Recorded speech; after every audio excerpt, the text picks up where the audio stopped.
Hello? Yes, Hello? now I can hear you. Can you hear me? Yep. Perfect. How are you? Pretty good. Good. I see you got the Seabee emblem there. Yeah, a friend of mine sent it to me, and I thought, well, you know what? Because my man cave looks pretty ugly back there. But when I saw it was Zoom, I thought, well, because I do this to all my Bible study meetings, I Sure. usually pick an image related to the passage we're studying. Oh, very cool. That's awesome. It's pretty fun. Yeah, I bet. That's the pleasure of modern technology. You can kind of change things how you'd like other people to see them. Well, I want to be respectful of your time. I don't know how much time you have or where you need to be after this, but is there a cutoff point that you have? I'm gonna turn the volume up a little bit here. Try again? So I want to be respectful of your time, and I don't know if you have somewhere to go. Nope. All right. Nope. They went to the store, and so whatever whatever time you need. Okay. All right. Yeah, whatever time it takes, I've got nowhere else to be either. So, yeah, I'm here to learn. I'm here to learn about you and your background and kind of your story as it pertains to many facets. So your childhood, upbringing, your service, and then where God fits into all of that. So, yeah, that's why we're here. Okay. So why don't you start with your name and then where you're from? My name is Leon Pratt. There's a E in the middle there, Edward, but I never use it. But I'm the second of five children. I was born and raised on the family farm. It was my dad's farm before him, and he was born there. My grandpa Willard bought it about 100 years ago. Oh, wow.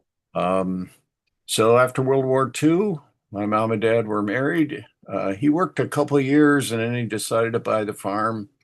And so they moved to the farm when I was 6 months old, and uh, that's all I knew. So Very cool. So you said 100 years ago they got the farm. Where was this farm? in near the center of the state of Michigan, north of Grand Rapids, about 20 miles. Um, in those days, a lot of veterans from World War II bought farms, Sure. and they were 100-acre farms. Uh, Geez. it was common. 57% of America were farmers in the 50s. Today Wow. it's today it's 1%. Jeez. So my dad, he bought a pickup truck and he bought a Ford 8N tractor, and he had 10 milk cows, 2 cans of milk a day, and so um, that was the farm. Yeah. I imagine life was simpler then.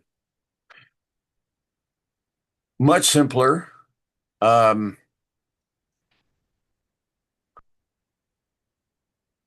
I was the second child. My older brother and I were always going outside, always exploring. Anything my dad did with a tractor, oh man, we were there. And we rode on the tractor at early ages. You're not supposed to do that, but Um, so in the spring when he would plow, we just wanted to be there. When he hooked it up, he always told us about machinery and safety and taking care of equipment. Sure. But going out in the field in the springtime and when he plowed, when he turned over the earth, it was such a great smell. Sometimes I'd walk in the furrow behind him and that new earth turned over. Um, it was just glorious. Yeah. Wow. And I can't imagine how certain smells, certain sights and certain things that you experience, whether it's a candle or someone's home, brings back memories of those types of things. And I can only imagine those are fond memories. My grandpa Willard planted maple trees, sugar maples, evenly spaced up and down the road in each direction from the house. Okay. So when I grew up, they were full mature trees. And there's a saying, you don't plant a tree for yourself, you plant it for someone else. And Right. it felt like we were in a park That's cool. when these trees were all evenly spaced. And in the fall, all those colors, and it was magical. I bet. What would you say was your fondest memory of growing up on the farm? Oh, there's tons of them. Um,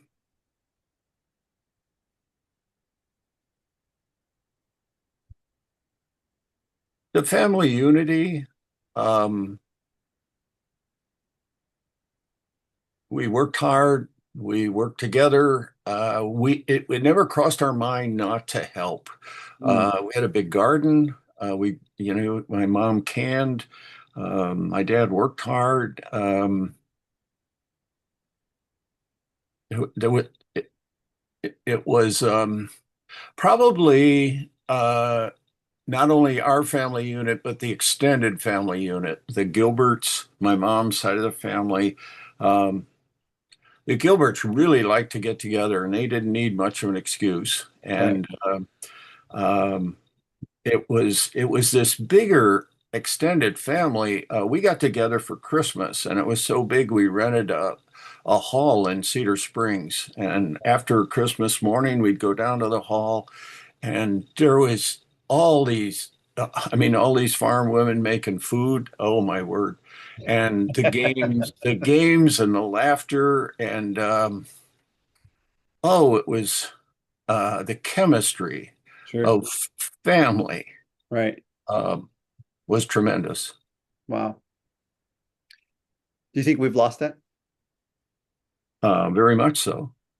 Our our family units are all over the place. Hmm. Um, you know, my grandma was 3 miles away. Where we went to church, my Aunt Edna and my grandma came to this church. We could easily drive to a relative's house. Hmm. Um, that was more common. What would you say contributed to that?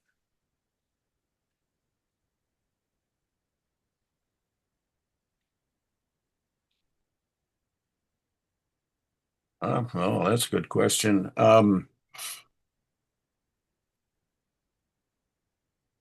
It was common to work, live where you're born and raised.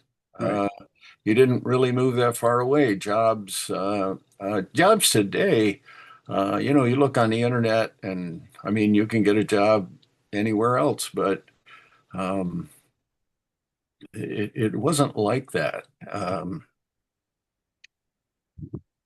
But family was wanted to be close to each other. Right. It's hard to get that nowadays. Yeah.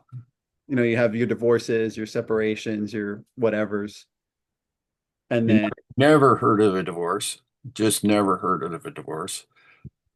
I'm sure there were families that didn't get along well and they lived together just because, but yeah. when did you start noticing that the family system started breaking down?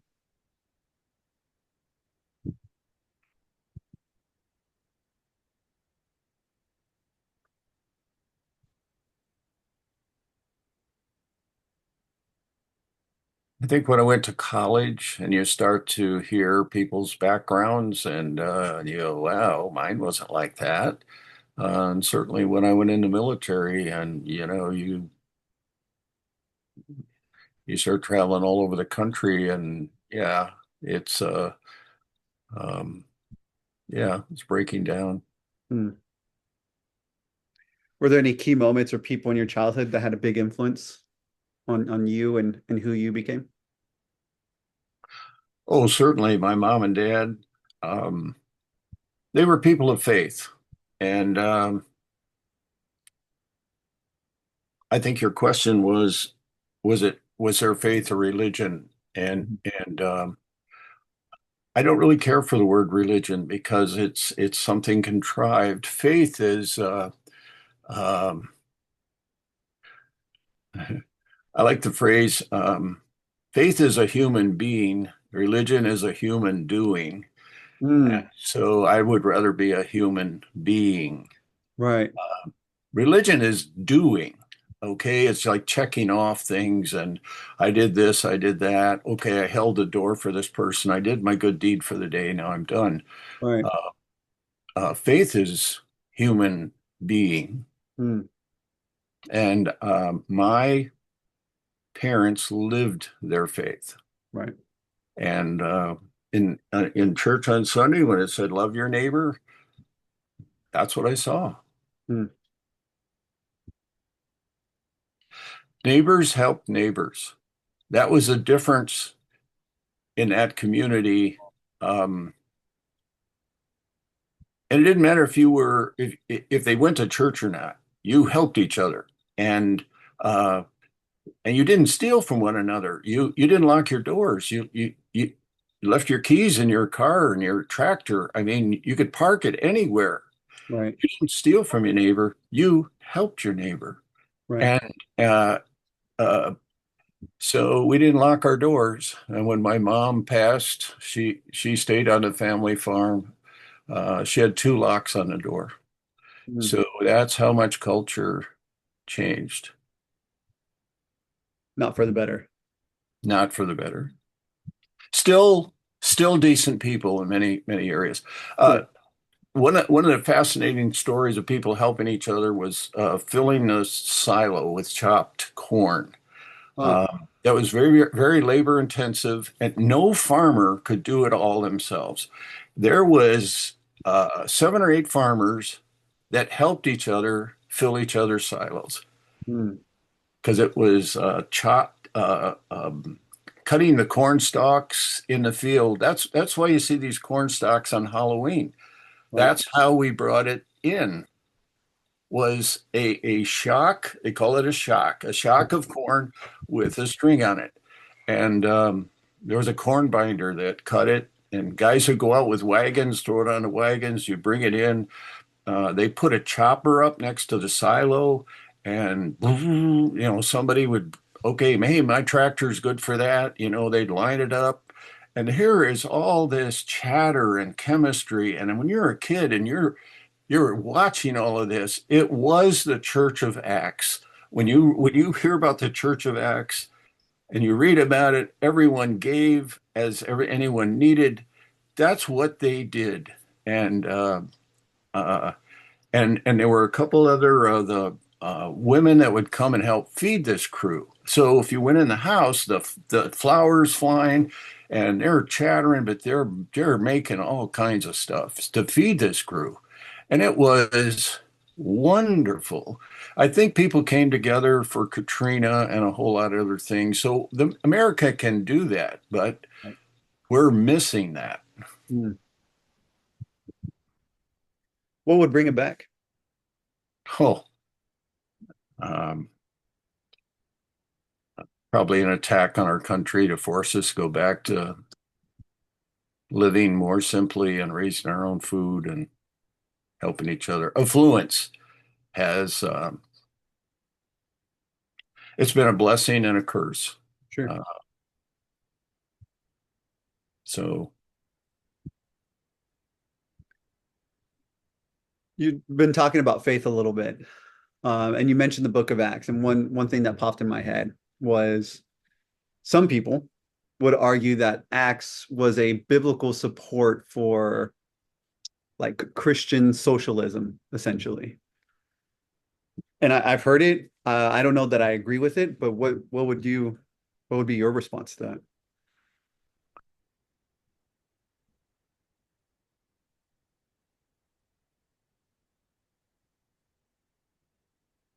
the book of Acts quickly gets into the Holy Spirit coming. And Right. Christ said, you need it. Okay. He couldn't be everywhere at once, but the Holy Spirit could. And it came and it set the world on fire. And thanks to the Romans, they they spread them out of Jerusalem and yeah, it caught fire. But you read what Paul and the other disciples did, how they ministered to those in need. It's faith in action, okay, not religion. It's human being. Right. I really like that concept that you put um, human being, and that's what faith is. That's I've never heard of it in that way. And I like that. I like that a lot. Um, what significant faith experiences did you have either growing up as a child or, as you start to enter adolescence? What were some significant faith experiences that you had? I would say a number of things. I saw God's hand in creation. Things that grow on a farm, when you plant a seed in the ground, oh my word. And the harvest. Wait a minute, that corn seed produced that corn stalk with all of these kernels of corn. Right. And but how it fed the cows, how you get milk. I mean, the link, reproduction. That what an amazing process. You know, on a farm you see everything, and you smell about everything too. But those trees evenly planted, that just the four seasons in Michigan. You know, the springtime. It how does a flower know what to do? You know, there was so much evidence in a creator. Mm. My mom and dad had faith. They were human beings. Um, we always prayed before meals. There were people that had an impact on me. In Sunday school, my Aunt Edna taught the Bible lessons. And I didn't know that I was a visual learner. She used something called flannel graph. Oh, And yes. Yep. I wish I could have that, you know, have one of those, but it was a sheet of flannel over a display board and these characters, people, animals, birds, and she would tell these Bible stories. And I didn't realize I was a visual learner, but she was a great teacher, and I'm listening, and and when Joseph, you know, was put in this pit and he was sold off to slavery, and she says, and we'll finish next week. And I'm going, whoa, what happened to Joseph? And so I believed those stories. Yeah. So she had an impact. Um, my grandma Gilbert, I loved going down to my grandma Gilbert. She was only 3 miles away. And on a Friday, you know, I'd say, hey, can I go down to grandma's? And because they went to the same church, I'd go down on Friday, stay a couple of nights, and then come back with them Sunday morning and come home. Sure. And I just loved going down to grandma's. She was a very poor woman, but she acted like she was rich. Mm. She was a human being. Um, we go to bed at night. They heated with wood, and it was cold in the wintertime, and you go upstairs and across this linoleum floor, which was really cold. And I jump in a feather tick bed, feathers, down feathers. Okay. And I had a little valley in the middle. So when you get down in there, you snuggle down. And in the dark, she had one of these wind up clocks. She, Oh, yeah. Yep. and it'd go tick, tick, tick, tick, tick. So in the dark, she was in the other bed and she would tell me a family story. I remember when your mother and Uncle Frank took the dog and they went to get strawberries, you know, and da, da, da, da, da. I know the beginning of 100 stories, but I don't remember the ending of any of them. You would get all toasty and she's telling you this family story, and I maybe she enjoyed telling them. Sure. I, I'm sure she did, but I conked off. I wish I knew the end of all those stories. I know the beginning of 100 stories, so Right. so that was great. One day, I was about 9. Her and Uncle Harry never married. They were after chores, breakfast. They were on their knees in the living room. Uh, they read a devotion and they were praying. And I'm in the dining area and I'm just hanging out. And my grandma prayed my name. And I remember the place, the time, the color of the room. She prayed my name. And 2 weeks later, I asked God to come in my heart.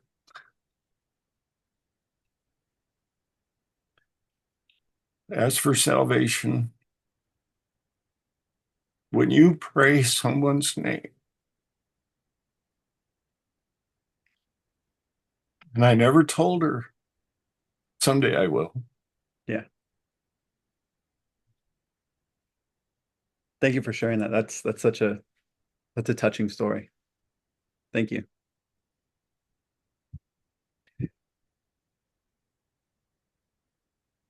lot of Christians or Christianity is getting a lot of heat these days with the conflict in Israel, with Iran, with whatever. And we could focus on that, but I don't know that that would be a good use of time. But one question that keeps popping in my mind to ask my interviewees, what do you think people misunderstand about Christianity?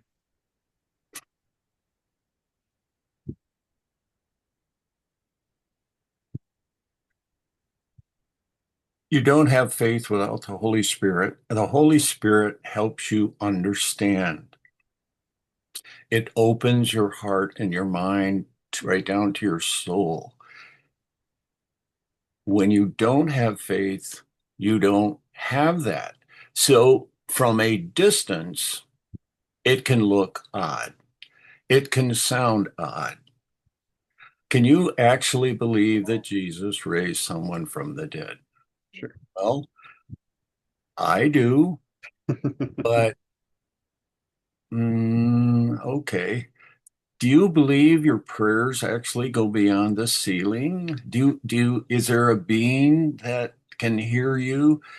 Yes, but without the Holy Spirit to give you understanding and insight, um, I think I understand that more. Mm, Like if my wife went to Calvin College, okay, I didn't. And when she talks to her friends, whatever, I only know it from a distance. I don't know it from firsthand experience. mm, So so my impression of her college is just that, a collection of what other people said. right. So uh, my coworker at one time said, well, the disciples stole Christ's body and everybody believes that he rose from the dead. That's what he heard. That's what he believed. Sure. So I don't know if that answers it, but Oh, I mean, open question, whatever it is that you feel that, yeah, whatever people misunderstand. I want to shift gears here. Um, you talked a little bit about your childhood and growing up and as you entered your faith. How did your faith and your beliefs in God influence your perspective before your military service? good question. Um, I think it was a lot like my high school days and talking to girls. Um, to once you pass a certain time and girls are like, wow. Uh, so it was awkward talking about him. It was awkward talking about my faith. I had faith, but oh, I hope you don't ask me to explain it or share it or how do I find salvation? I think I would have been able to tell them, but um, oh, it was a time of immaturity. Sure. Uh, And I think, I was shy talking to girls, and how dumb was that? I could have probably asked out a lot of girls and they would go just because they wanted to go out. But I didn't know it. And my dad never really talked to me about that stuff. So, Hmm. and maybe that's good. I might have been dangerous. So,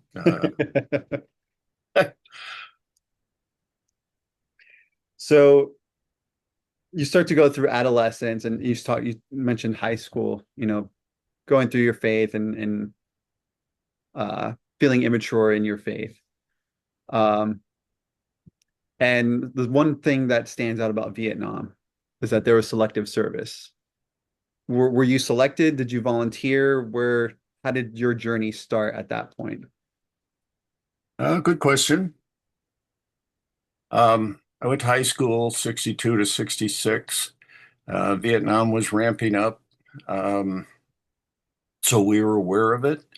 And we became painfully aware of it when a neighbor around the corner down the road, Ollie Cotton, was killed in Vietnam. Hmm.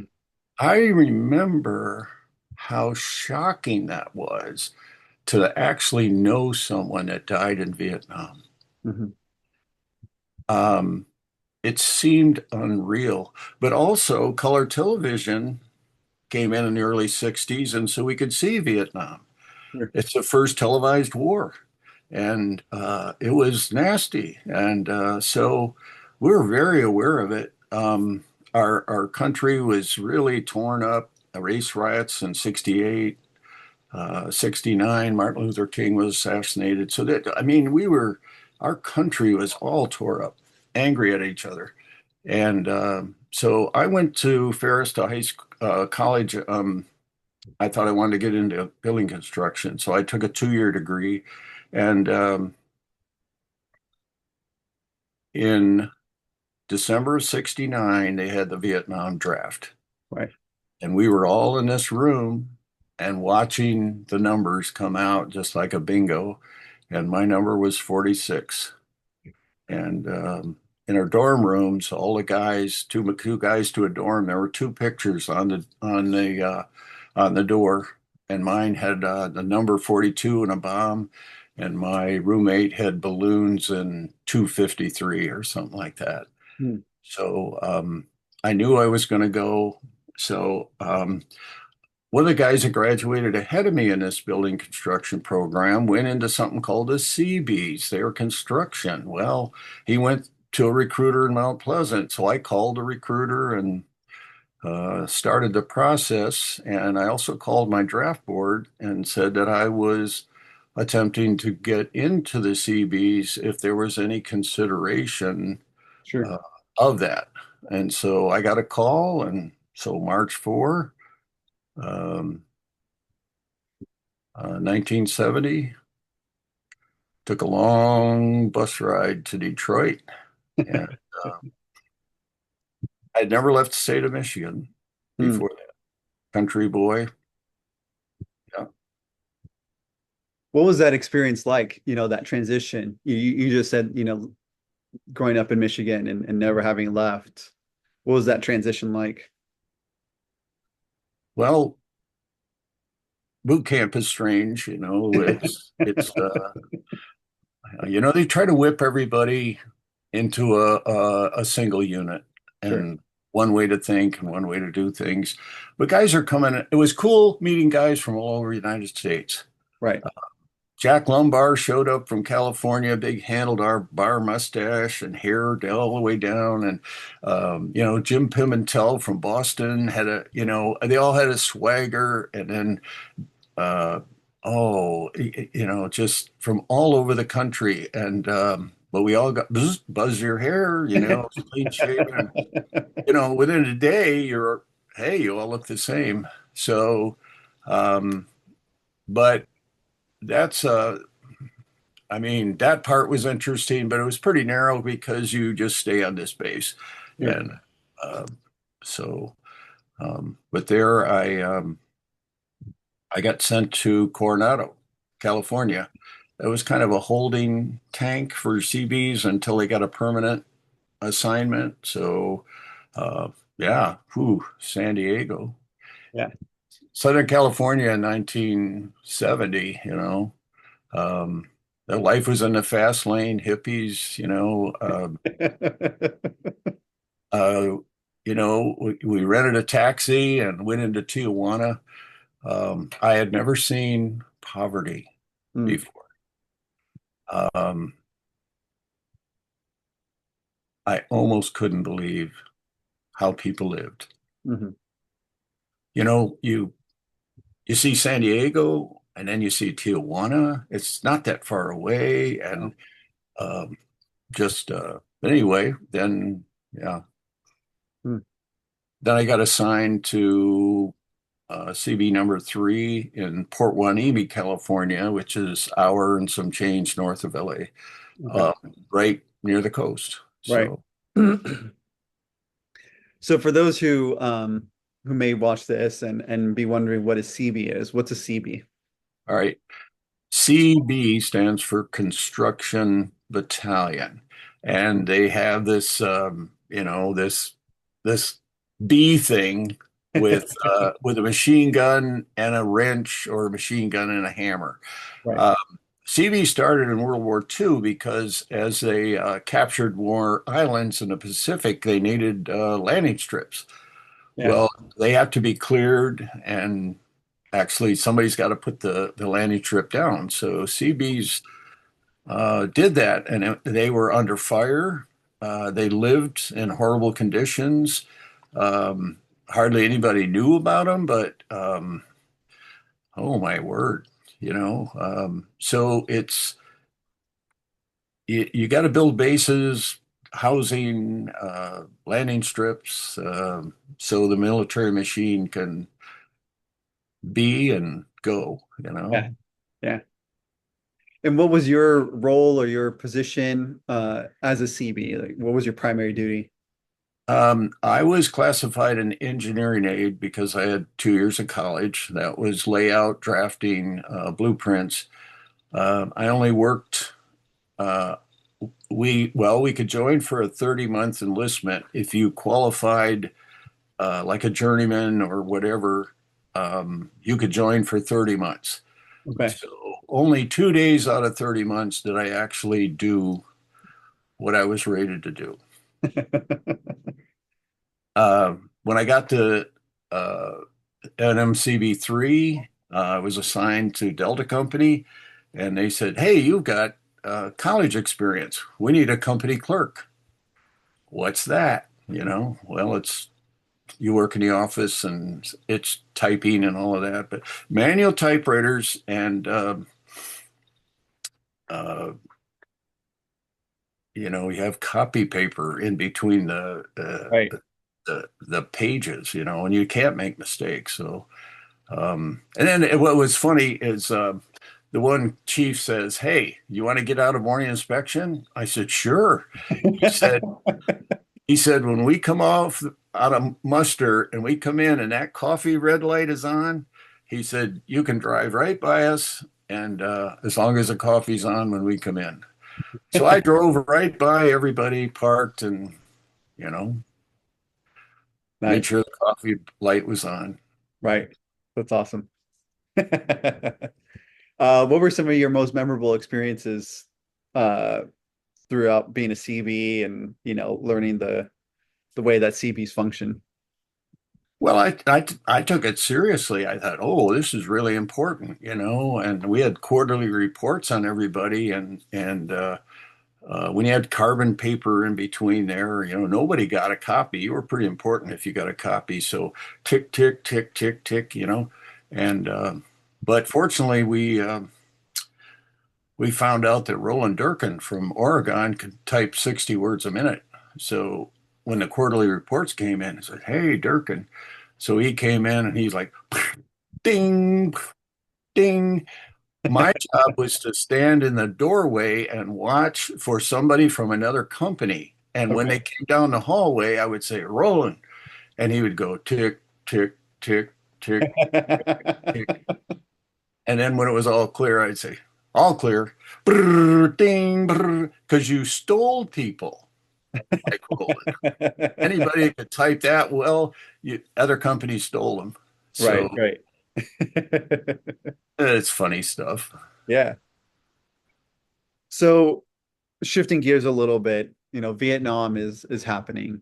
You become a Seabee, and Vietnam is known for its jungle terrain, right? It's completely different from anywhere in California and Michigan. Um, what were some of the challenges with being a Seabee in a jungle terrain? Well, we were ill prepared. We all went down to Camp Pendleton. We qualified on various kinds of weapons. CV groups have people that do mortars, those that are qualified on M60 machine guns, the rest of us M16s and um, I shot expert because growing up on a farm, we shot a lot. But we were ill prepared. Um,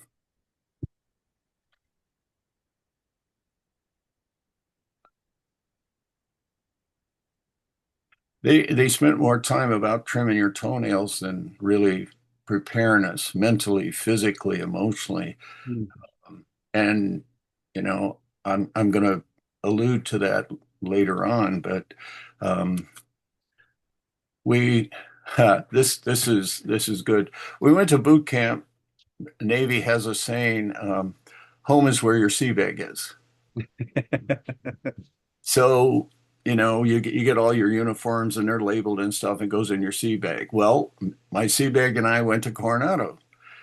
Okay. And then my sea bag and I went to Port Hueneme. So now my sea bag and I are going to Vietnam. Mhm. Um, that's just kind of a funny connection thing. But we left for Vietnam on my birthday, November 11th. Oh wow. We got there Friday the 13th. Oh geez. We landed in Da Nang. There's a big CB base there. And we're standing on the tarmac. We all know we're in Vietnam. We have no idea. And there was this, we're standing on this Air Force tarmac, and there was this terrible smell. I'm looking around, and it wasn't jet fuel. And I grew up on a farm, and I know a lot of smells, but this was strangely eerie, scary. And there was an Air Force guy walking there, and I says, "Hey, buddy, what's that smell?" And he said, "You see that two-story building over there?" Yeah. He said, "That's where all the body bags are, waiting to go home."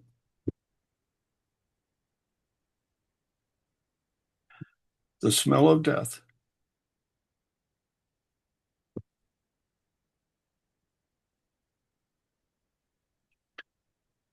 For the first time, CBs were not joking with each other. We weren't grab assing or making fun of things. Right. Um, but then we went to the base, and actually, Da Nang was relatively calm, mild. Uh, it was not really a threatened area or anything. So um, I actually got a ticket to go to the last Bob Hope Christmas special, Mm. 1st of December. I don't know if you know who Bob Hope is. I know of him, but I'm not too Okay. familiar. Yeah. Well, he did that all the way through World War II. He took dancing girls and jokes and he brought joy to all the servicemen in World War II. And he came to Vietnam, and that was his last show.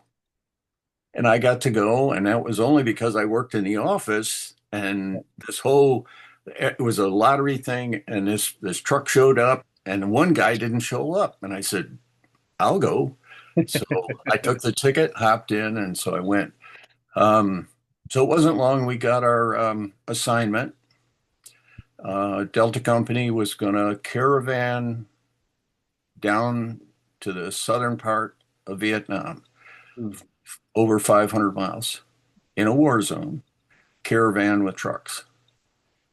And um, we were to begin building a river patrol boat base Okay. from scratch. Jeez. from scratch.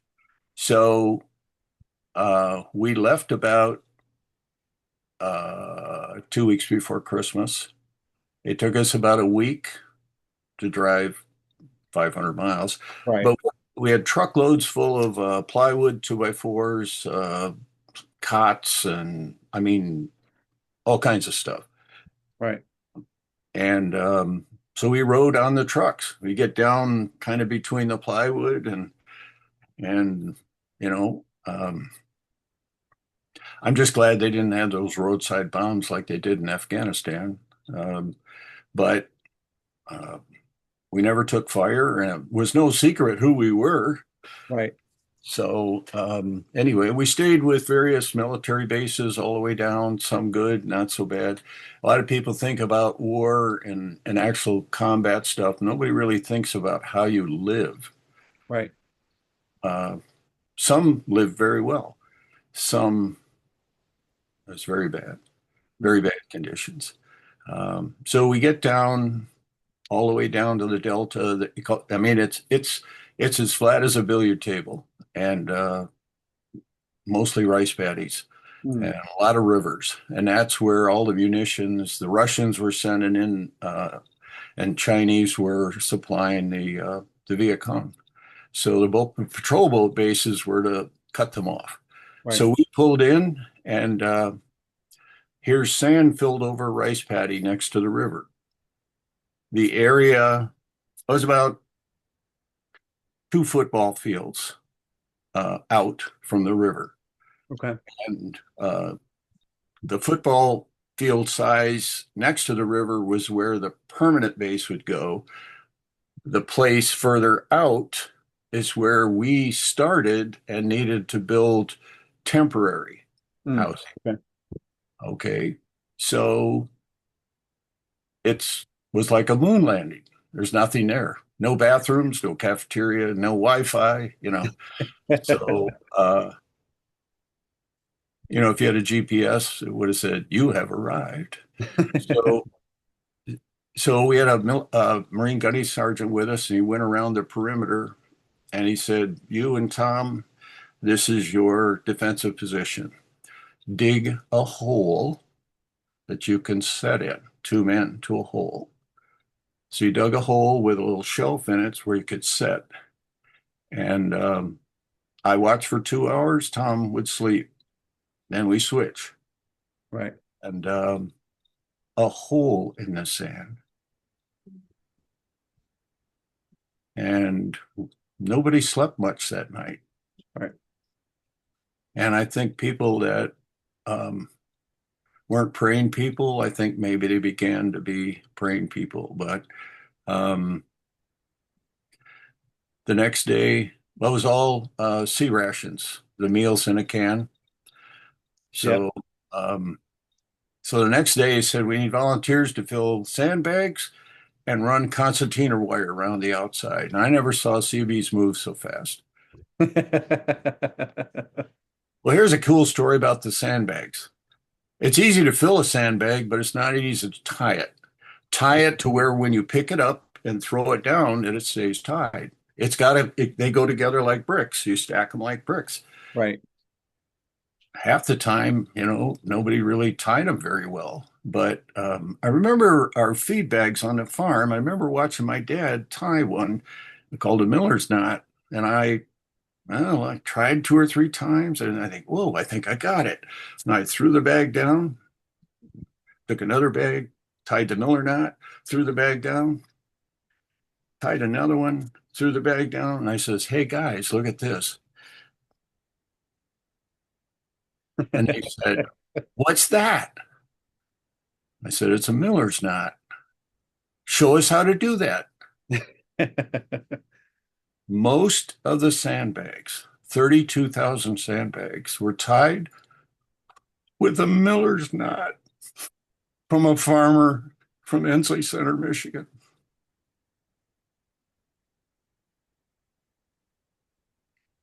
Don't be surprised what you bring to a group. If you're asked to join a group, you might think, "I don't know anything." I brought a miller's knot. And those bags stayed together. We made very good defensive positions. And so about a week, sleeping in a hole in the ground, eating sea rations. Somebody traded tools for some steaks to a river patrol boat base up the way. It Mhm. was Christmas Day, and we made a makeshift grill, and we turned the steaks with vice grips, and you stood in line. Do you imagine the smell of those steaks? Waiting. I mean, there's 40 some of us, Right. and we ate them by hand Hmm. because we had no plates or silverware. One of the best steaks I ever had.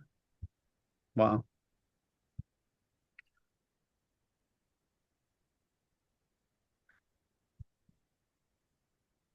If there was such a thing as a typical day in Vietnam for you, what did it look like?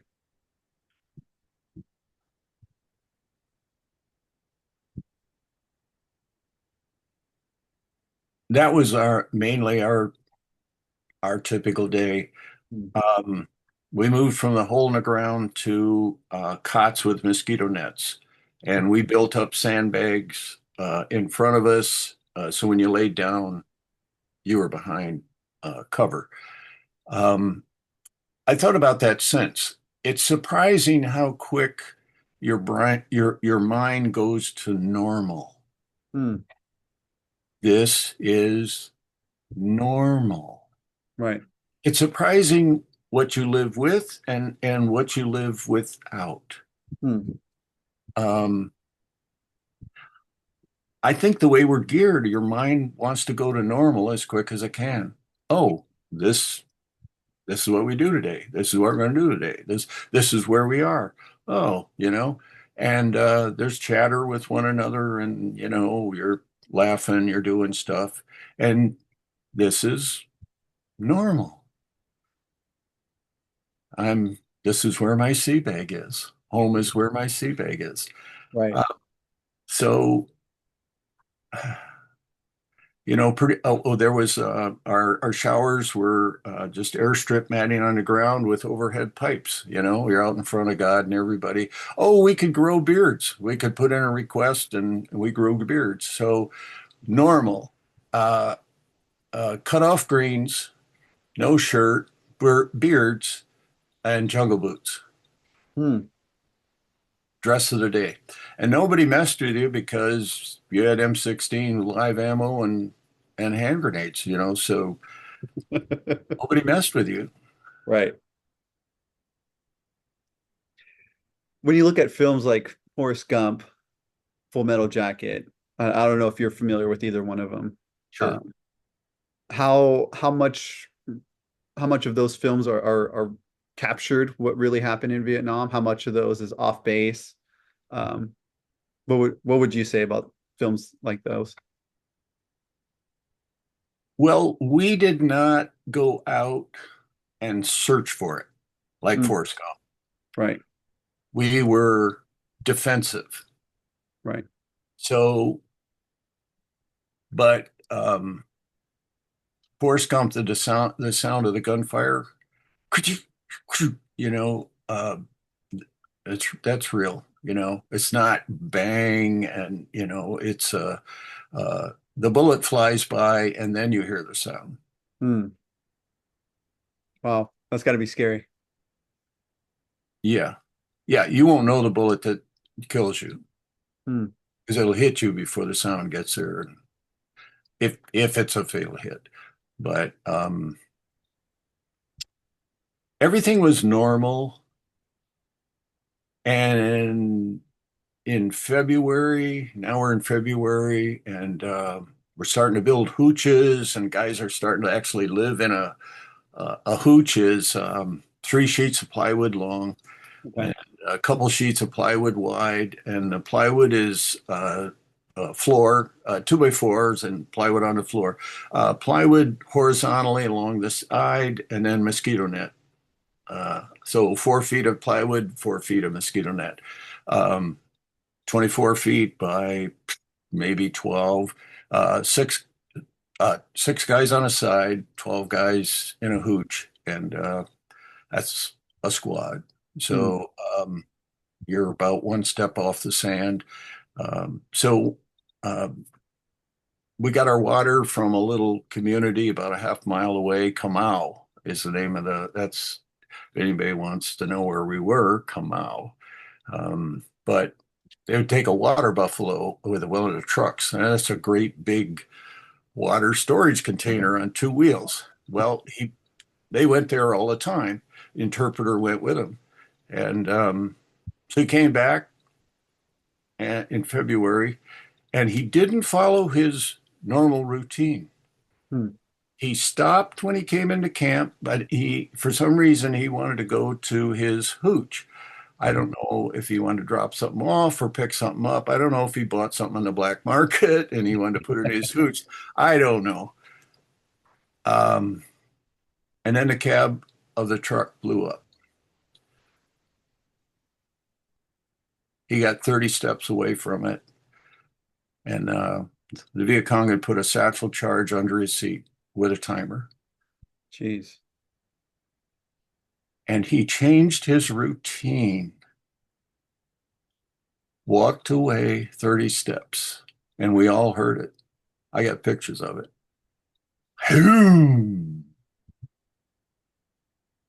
Wow.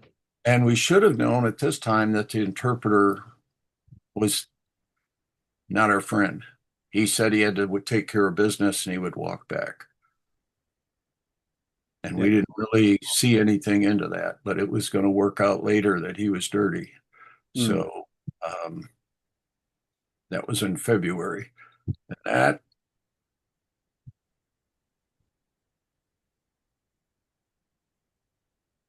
that changes things. Sure. You get a little complacent, you get normal, and wait a minute, this is where we are. And it's no hiding where we are and who we are. And yeah, I want to come back to the interpreter situation because I know privately you and I have talked about that a little bit.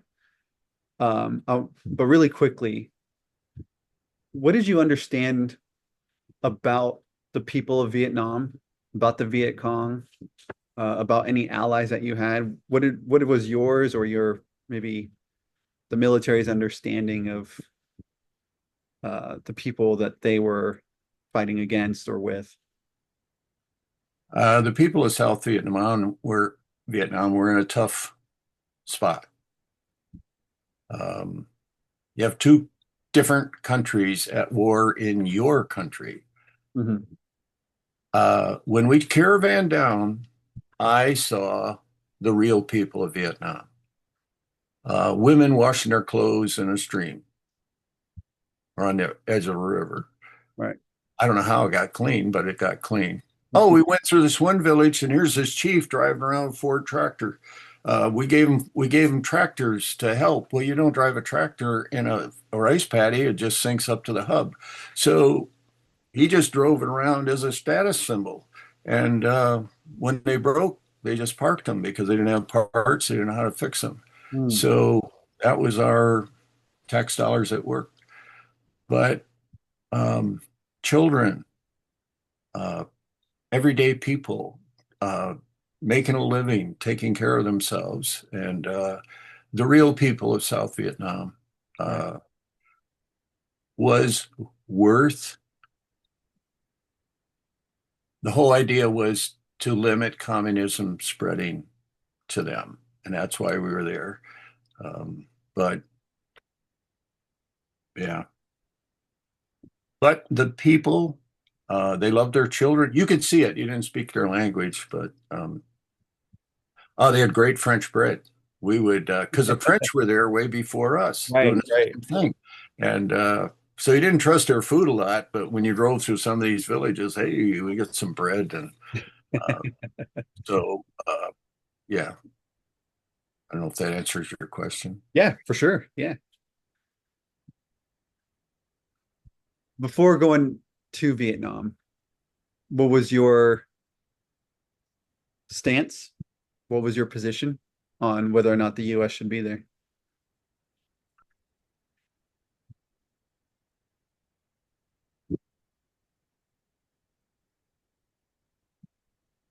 I don't think I fully understood why we're there or why we stayed there.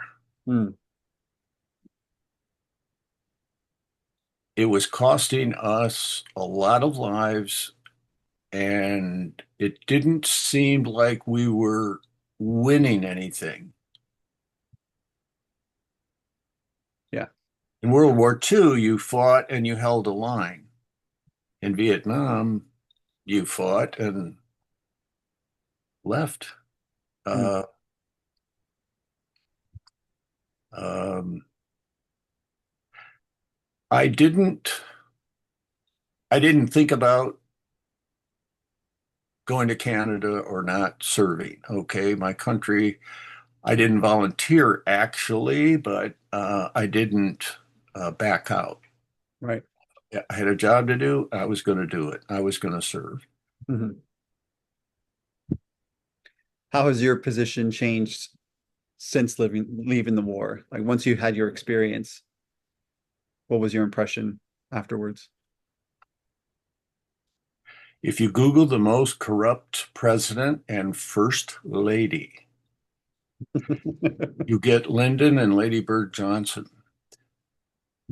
They made a ton of money off of Vietnam Hmm. in hindsight. Right. Right. So, but we have to be very careful where we send our young men and women into harm's way. We just have to be very, very careful. And it has to be a very good idea. Um, yeah. Right. Yeah. Going back to the interpreter situation, the you kind of realized you guys have been turned on, and how do things change from then on?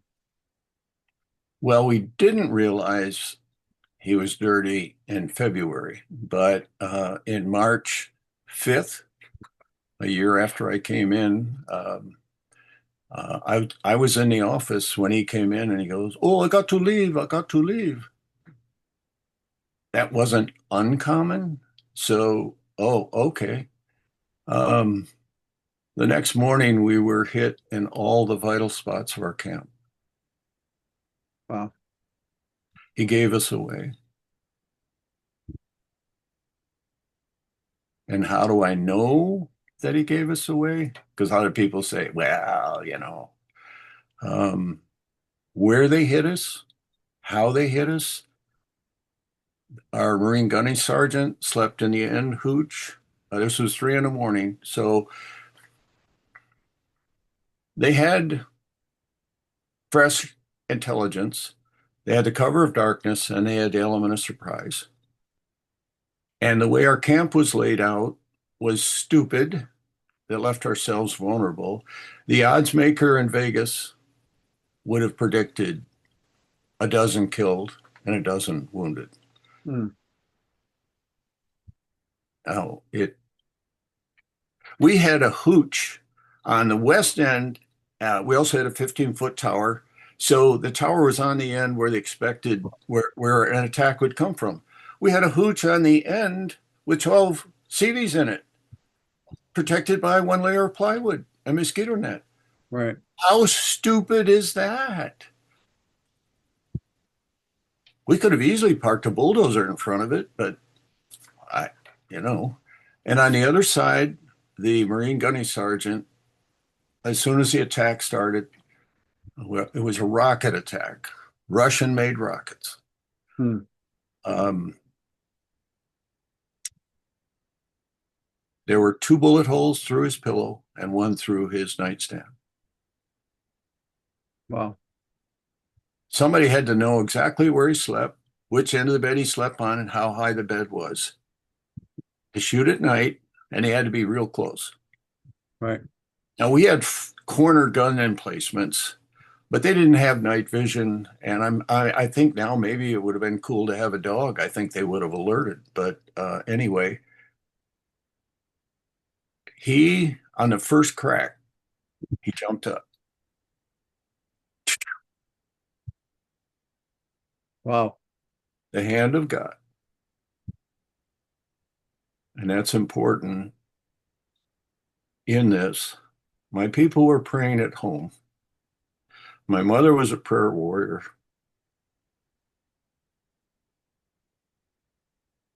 And you wonder if God hears prayers that affect people a half a world away in the middle of the night. Yes. Uh, Four rockets came in, two at the hooch with a squad of people. And the one rocket was a direct hit and just blew everything apart. God's hand, the four bunks on that end of the hooch were empty. They were those 12 guys rotated on our perimeter, and it was their night to be on the perimeter, and their bunks were empty. The plywood was torn, burnt, and their cots were all twisted metal from this rocket. That would have been four dead Right. easily. The guys across from them had serious foot and leg injuries. The second rocket aimed at the other end of this hooch that had people sleeping there. The last two people, but it hit our latrine, which was a small building, Right. but it hit the latrine instead of where people were sleeping. Well, it hit 30 rolls of toilet paper went all over our camp, just like high schoolers TP, Yep. Yep. trees and stuff. We had toilet paper all over the place. So it hit the latrine instead of people. So those six should have died. Mhm. Vegas would have said, yep, they're all dead. And the guys across from them, they're all injured. Hand of God. And the gunny sergeant would have been number seven. Mhm. So here's seven people that could have, should have, by all odds, didn't. Um, I'm a couple of hooches down across the way, and it's it was terrible. Um, it's you can't describe a rocket attack at 3 in the morning out of sleep. It's because you have return fire going on and you have a siren, and the sound is when you're on the, oh, we just had the 4th of July. When you're 20 feet away from those exploding fireworks, Mhm. You feel and it. and even louder than fireworks. Um, it's so I jumped up. I grabbed my M16 and my two clips of ammunition. That's what we all did. And we're supposed to go to our defensive positions. And in scripture, there in Acts, it says that the Spirit was like a powerful wind, Mm. a violent wind. I think that's what it says. The Spirit was like a violent wind. A violent wind came through the mosquito net. Oof, and I dropped my clips. Was a violent wind. It had to be a violent wind because I had a death grip on these. Right. So to drop your clips, but there was no shrapnel with it. There's no okay. And so I turned to run. I'm the fifth one in. Frank sleeps next to me, and he's number four. I turn, and instead of me being this far away from Frank, I am now 5 or so steps back from Frank. Running for the door. There's a flash. I can see Frank. The door opens. He steps out. Door closes. I hit the door. I step out, and I had this weird sensation.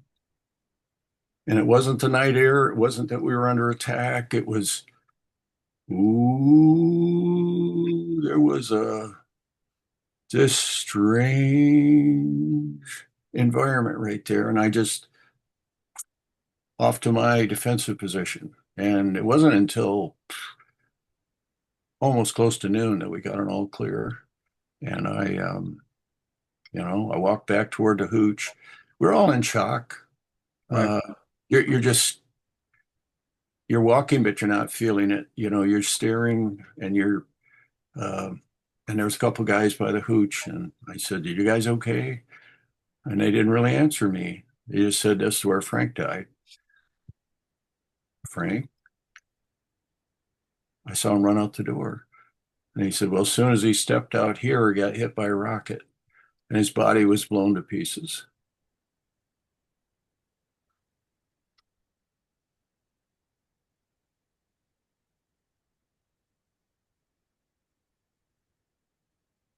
There's parts of Frank still in the hooch.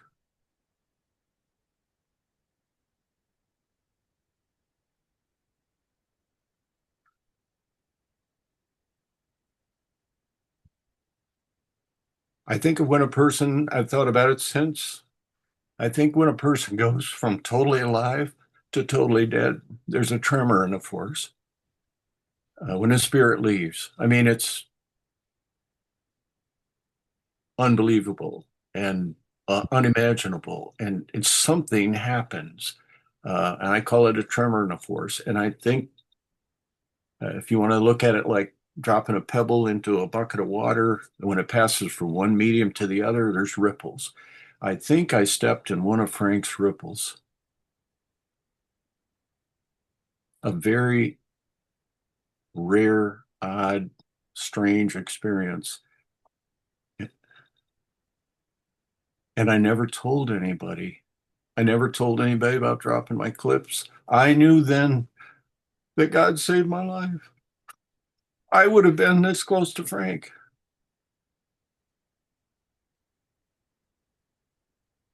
So 6, 7, 8 people. It's a hand of God in answer to the prayers of people. There's no doubt in my mind. The hand of God was with us, and it defied all the odds of Vegas, all the predictability, the cover of darkness, uh, all the advantages the enemy had. Our advantage was the hand of God.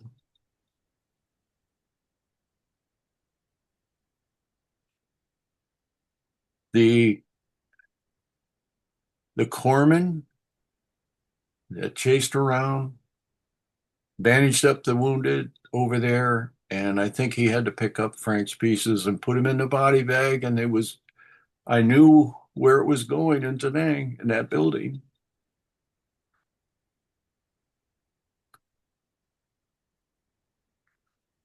That corpsman never got a medal. Wow. Our gunny sergeant that was almost like John Wayne. He was up, out, he was up on that tower. He's got an M60 in one hand, he's got an M79 grenade launcher in the other. He's got a radio here to our mortar. He's it's like John Wayne, and it's a good thing we didn't have video of it because he's standing there in his skivvies and he's slightly port-bellied, but it up the Seabee that was up there is like, you wouldn't believe this guy. So um, he didn't get a medal, Wow. but our incompetent leader did. He should have got court-martialed. And I know he got a medal because I was in the office the day that came through. So I think I have a copy of it. Hand of God.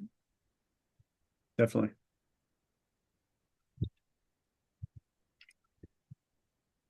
When did your time in Vietnam start to come to a close? I think I need to add something. Sure. Yeah, of course. I think, and this is important, I don't know who's listening to this, but I think we could lessen the impact of PTSD Hmm. on our soldiers. And this is how. In that initial day,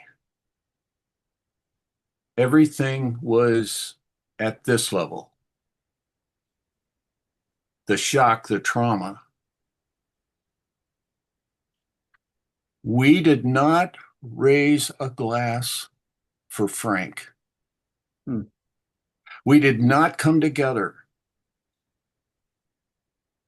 say anything about Frank. He was married. Who knew that? I did. He just came home from patching up things with his wife on leave. Who knew that? I did. I don't know if he had any children. Who even knew his name? We did not raise a glass for Frank. I think had we done that, this stress and anxiety and everything wouldn't have dropped. Right. And when it drops, you're going to have a hard time getting it out. Right. What do they do with school shootings today? They bring in counselors. They're right there the next day. Do you want to talk about it? You want to cry about it? That is healthy. We never raised a glass for Frank. It's like it never happened. They came in and packed up his stuff, and that was it. The four guys that got injured, two of them got medevaced away. Where are they? What happened to them? Can we write them? Should we write his wife? Should we all sign a card? We never heard about the guys that were injured. What's the extent of their injury? That would have that would have saved a lot of PTSD, I think.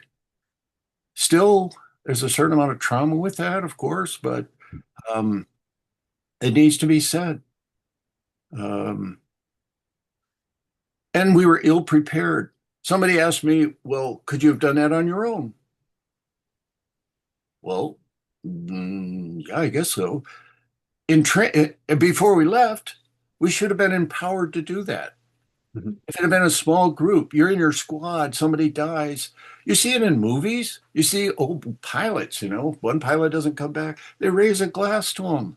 They did it on their own. Had we been empowered with that, I think we would have done it as a smaller group. I would have been part of it.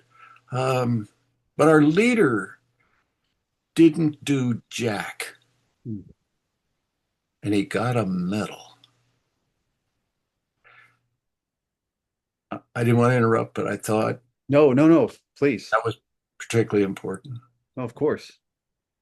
And I'm not sure it's changed today, but if we want to make a serious impact on PTSD, we honor our comrades.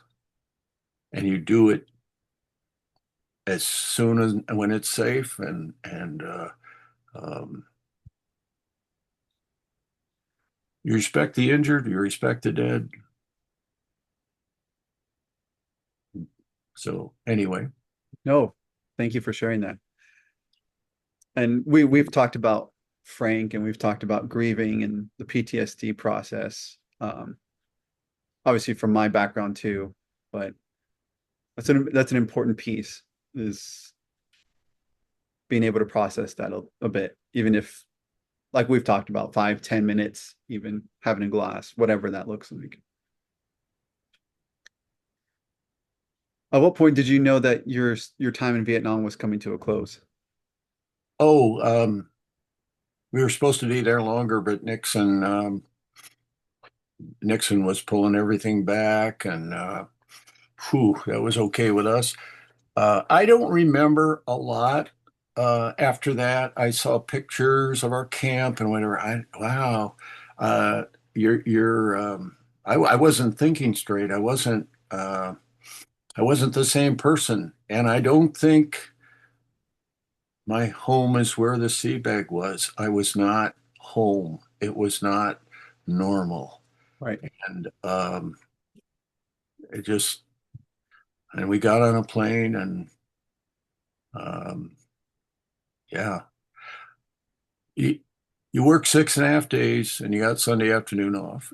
And if you want to call that normal, um, then we're on a plane. The other thing that um, I don't think helps guys at all and women, we were 2 days out of Vietnam and in America. In World War II, they were 2 weeks on a ship. Right. Well, 2 weeks on a ship, you're relatively safe. You get time to not decompose, decompress. Right. Uh, and then there's times to anticipate. Right. And you saw the crowds when they came, Yeah. yelling, oh, ticker tape and everything else. And, that sailor kissing that nurse is a famous picture. But 2 days, Voop, Philippines, home.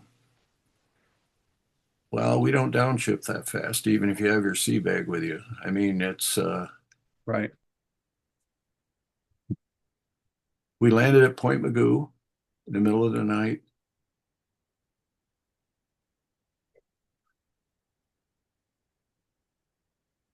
I thought about kissing the ground when I got out. I've seen it in pictures, and um, so he stepped off the plane and it's dark and it's quiet. There's no banners, there's no people, no, no band. It's just, and the base could have sent somebody on duty, on pay, just to say, hey, welcome home, wave a little flag. Nobody, nothing.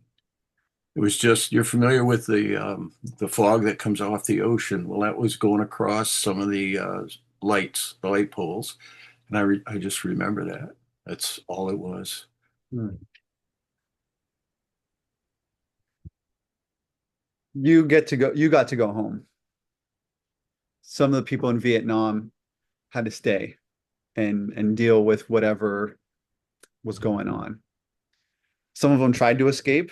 If I don't know if you remember the stories of the helicopters trying to land on, the military ships and um, helicopters going on top of these buildings, just trying to grab as many people as possible. What are your thoughts? Reflecting back on that, what kind of impression did that have on you?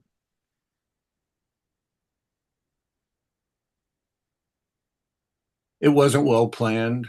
Uh, you would think, well, someday this would come to a close. How do we do this? But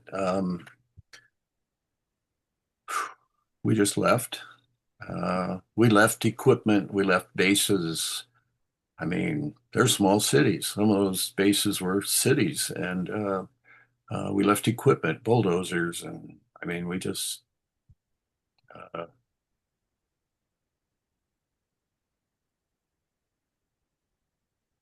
we it was good to help as many people get out of there as possible. Those that helped us, served us, and whatever, because they were going to be killed. Um, I got my blood drawn last year, and the gal drawing my blood had a interesting name and looked like she was Asian descent. And I said, "Does that name mean anything?" And she said, "Well, in South Vietnam, I think it's a flower." And I said, "Oh, I was there." And she said, "When?" And I said, "1970." And she looked up. She said, "Were you fighting?" And I said, "Yes." She said, "Thank you for fighting for my family." Wow. 50 years later, her family did that. The U.S. got them a ticket, Right. and they came here and they said, "We're going to learn the language, we're going to learn a trade." They made money, they paid back the government for the ticket, they learned the language, they all got jobs. Wow. And their sponsors took them to church and they became Christians. Right. All this in like 3 or 4 minutes, drawing my blood. Very cool. Sorry, just No, going no, on. no, no. No. Did we win?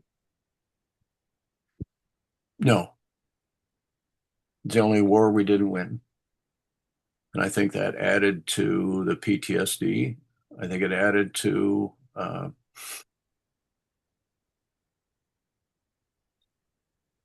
self-destructive behavior. Uh, we didn't win. The people who sold munitions and supplies won, all the money makers, but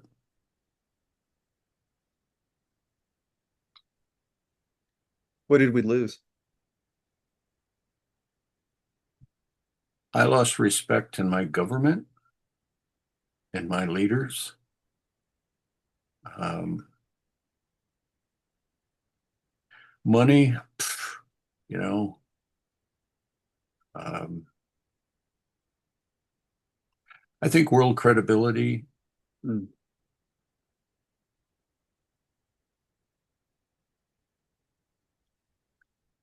The almighty America is not all that mighty, and you can't just impose your will Yeah. whenever, wherever you want. Um, we lost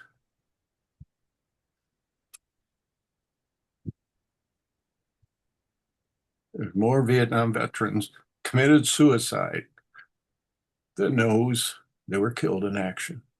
Hmm. Wow. We lost men to alcohol. We lost men to drugs. We lost men to self-defeating behavior. Um,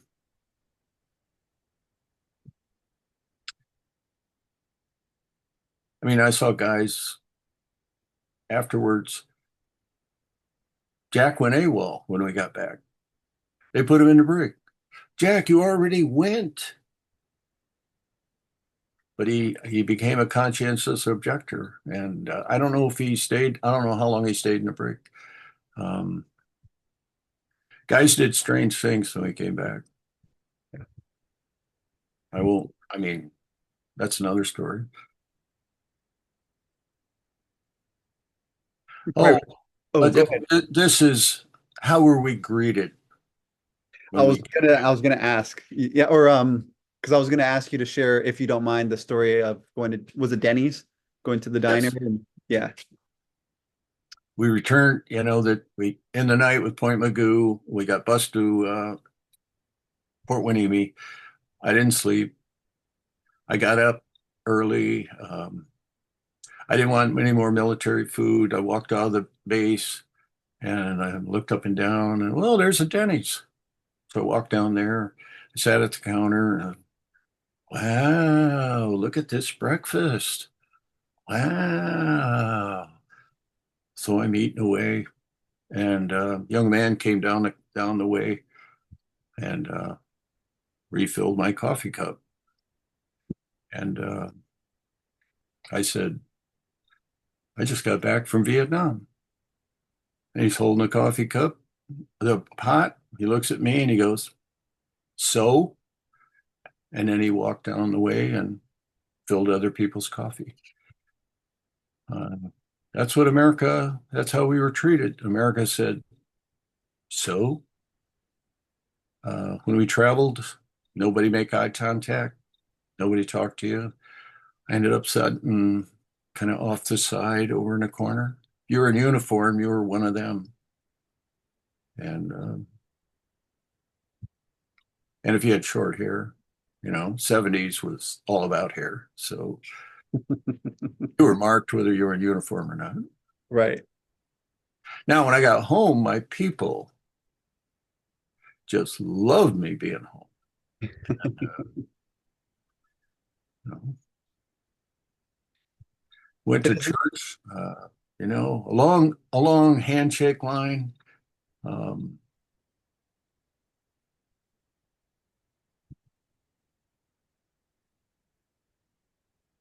it doesn't seem fair that, especially for those who were selected for service, were treated in such a way when they weren't really given much of an option.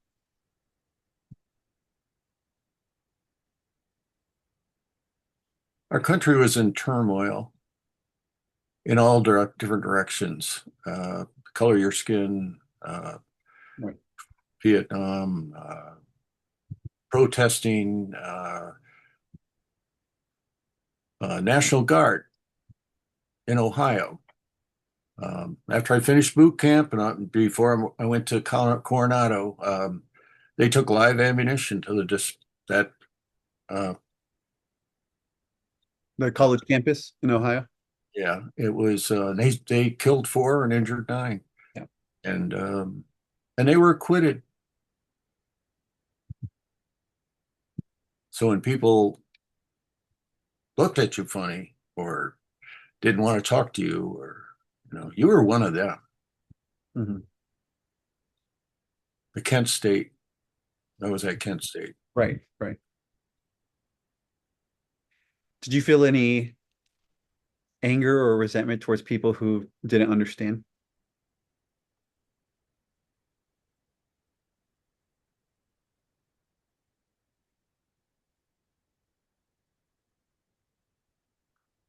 Anger, I don't think is a word. Um, I don't know what a good word is. It was it was un-American. What do you mean? The America I knew, you helped your neighbor, you trusted your neighbor, you waved hi to them. If they had a flat tire, you stopped to help fix them. To be shunned, I'd never felt discrimination before, and maybe that's something God wanted me to learn. Uh, what's it like to be discriminated against? It's not fair. It's it's doesn't fit our values. It's not American. Uh, life, liberty, and the pursuit of happiness. Okay, we weren't happy. We had a right to happiness. So I don't know what word. Not anger, but It sounds like there was maybe a level of disappointment.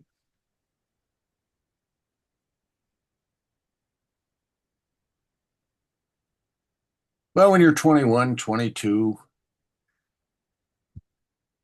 I mean, normal has a whole new definition. I mean, Right. how many times me and my sea bag, found a new normal. And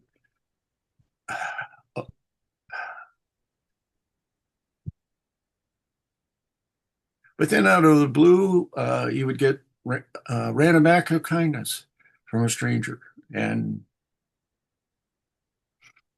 that's another story. We don't have time for that, but Yeah, it's such a rarity these days. You see it on social media, it's to the point to where people feel shocked, like pleasantly shocked that someone comes and helps them to their car or opens the door for them or, offers to pay their groceries, whatever happens. It's celebrated as a positive rarity, as a gem in a moment of time. Whereas for you, it sounded like growing up, that was commonplace. That was expected almost.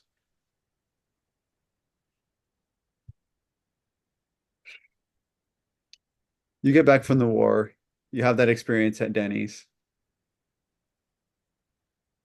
At what point do you start a family? At what point, where does that come into play? How do you move forward from that?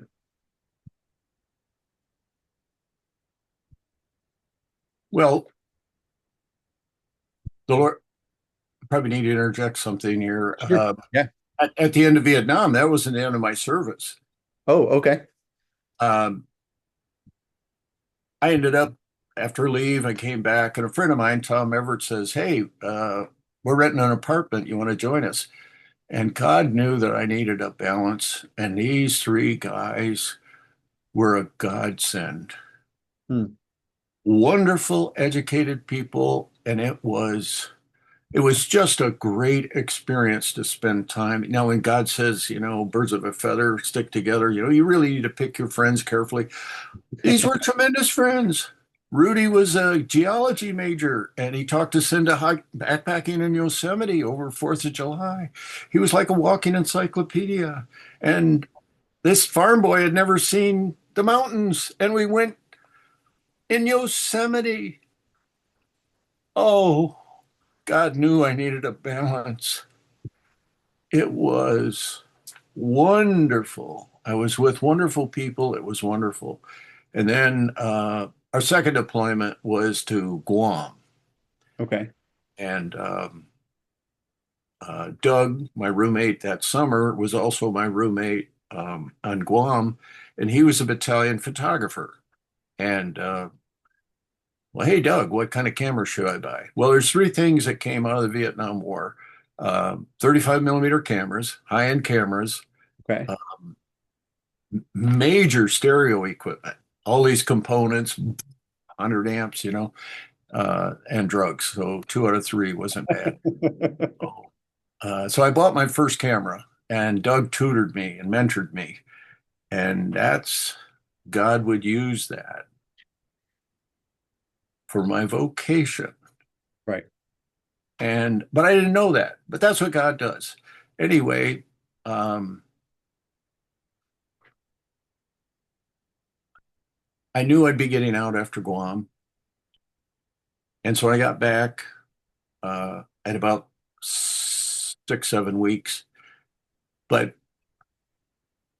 even in Guam, um, they were downsizing the military. If Okay. you needed an early out, if you wrote a paper says I'm going to school, whether you were or not, oh, early out. If I got a job waiting, oh, early out, whether you did or not. And so Doug left, and Dennis Doggett left, Goober left, and pretty soon I'm starting to feel it. Hmm.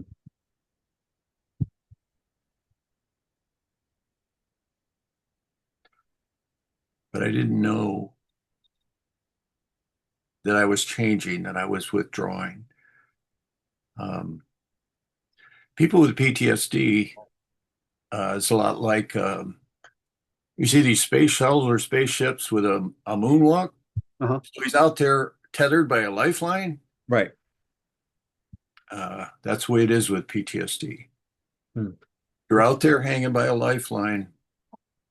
You're just not part of the home front, Hmm. but you're tethered by a lifeline. And that's what happened to a lot of Seabees. They didn't see a way back to home, and so they cut the lifeline.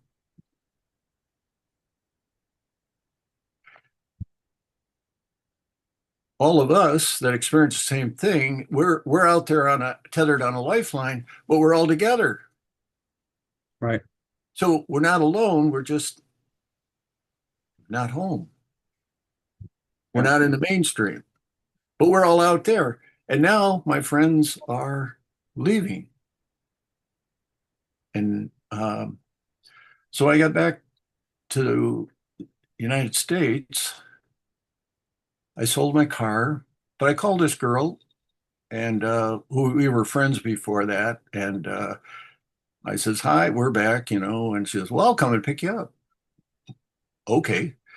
Um, and but when I sold my car, this other friend said, "Well, I'm going home on leave if you want to drive my motorcycle." It was a 650 Norton, and it was really cool. So I wasn't going to drive a Norton to LA, but anyway, she came and picked me up, and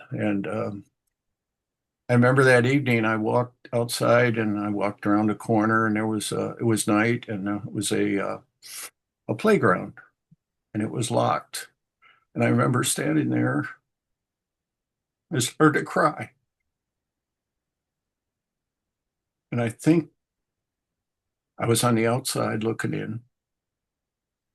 I don't why would I cry at a locked playground? That's what they do. That's why would I cry?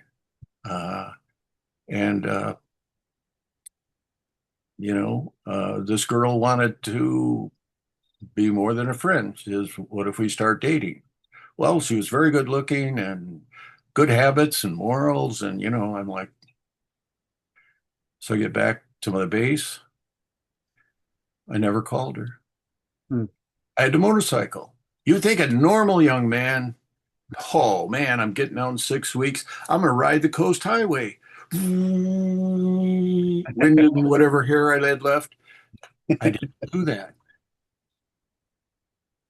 And I put it together since. Why was I crying at that gate? Why didn't a healthy young man go, whoa, I'll be a boyfriend?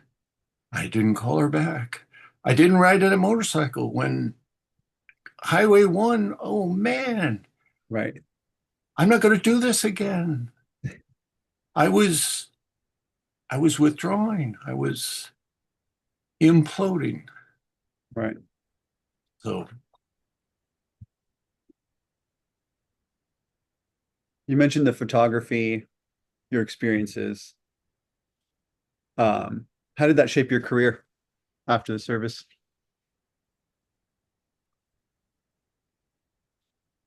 well,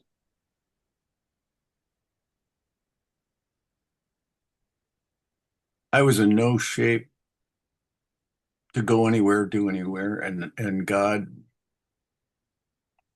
I'll answer that. Sure. But my sea bag was at the farm, but I was not home. Yeah. I was out there on a tether, and I tried to act normal. I walked outside one evening because I looked west, and I looked north, south, east, and west, and then I finally looked up and I saw the Big Dipper, and it's always tilted. And God spoke to me and says, "My love and mercy is always pouring out." And that night, I was remodeling an attic room in the farmhouse, and I just went on my knees, and I just tears, and I couldn't speak, and but God was there, and He never left me. And I felt different. And in hindsight, I learned that demons are silent before the Lord. I had three demons: Hmm. the smell of death demon, betrayal demon, and no one cares demon. But the demons were silent before the Lord. And so the next night, I went back, and the next night, and I don't know when God took demons. I don't know if He took them one at a time, um, but it was about a 3, 4 week journey. Um, I don't know if He took them all at once, but demons are entrenched. And when He takes them, there's still a trench. And the Hmm. trench is like an open wound. So taking a demon is one thing, but healing, Right. okay? Smell of death. Smell is one of your strongest memories. And so it took me probably a week to realize that God wanted abundant life for me. But yes, death is real, but it's abundant life that should be my focus, always being aware of death. And so that healing was taking place. The betrayal demon, the opposite of betrayal is trust. That that trench took time to trust again. Hmm. And then the no one cares demon. And God, by this point, convinced me how much He cared, how much His love and mercy. And that trench was healed. And then I was at peace. And it was really another strange, awkward moment to be at that level of peace and to have that relationship with God. It took time, it took truth, and it took tears. and uh, and I was at peace. I thought God was out on a mountain somewhere or in Yosemite, but he was right there Hmm. and he never left. I thought there was a time when I thought, don't you have something more important to do? And it's almost as if he said, this is the most important thing right here, right now. You. And then after the healing, I kind of raised my hand and I said, well, there's actually one more thing. I think if God was human, we'd have said, like, wow, what? After all of this, you still want something else? But he didn't do that. He says, what is it? But he already knew, of course. I says, well, I'm still a young man. I don't have a girlfriend. I don't know where I'm going or what I'm going to do. Do you trust me? Oh, is this a test? That was demon number two. Oh, is this a test? Do I trust him? Yes. It says, if he said, hang on. God has a plan for all of us. He took me out of Vietnam, but he had to take Vietnam out of me Yeah.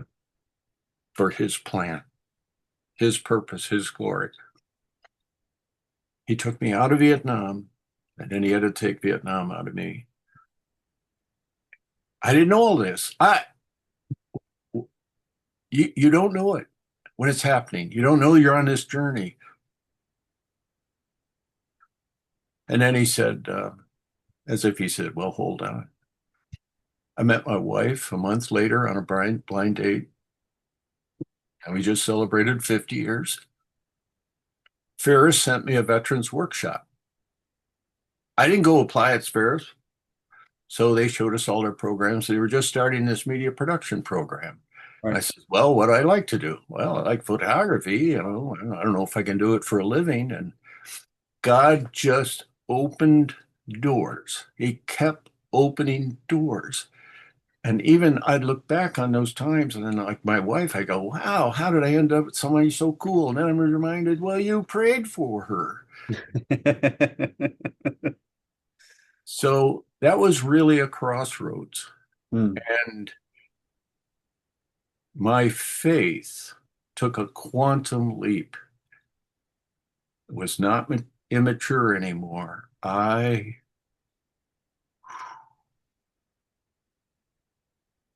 apparently I needed it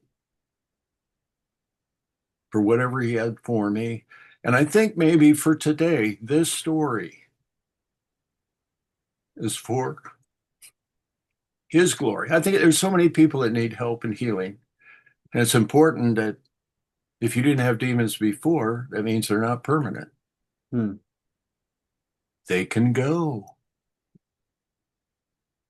We Right. need to know that.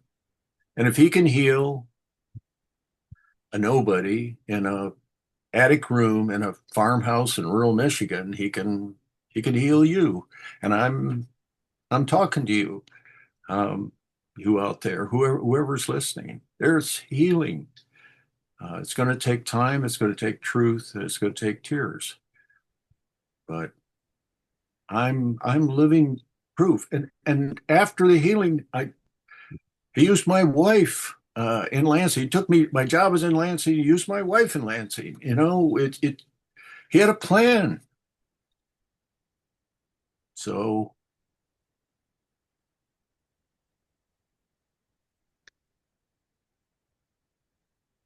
I admire your acknowledgement.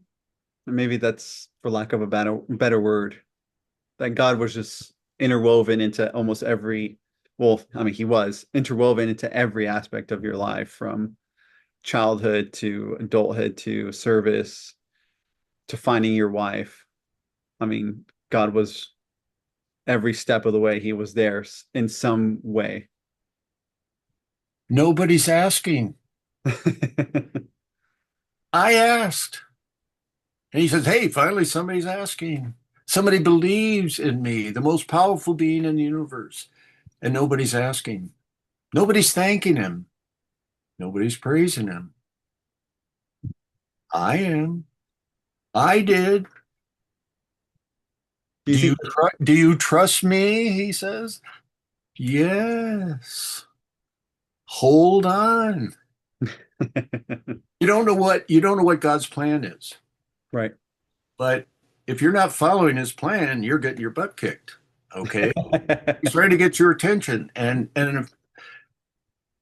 if you don't wake up, it's just you're going to keep getting your butt kicked.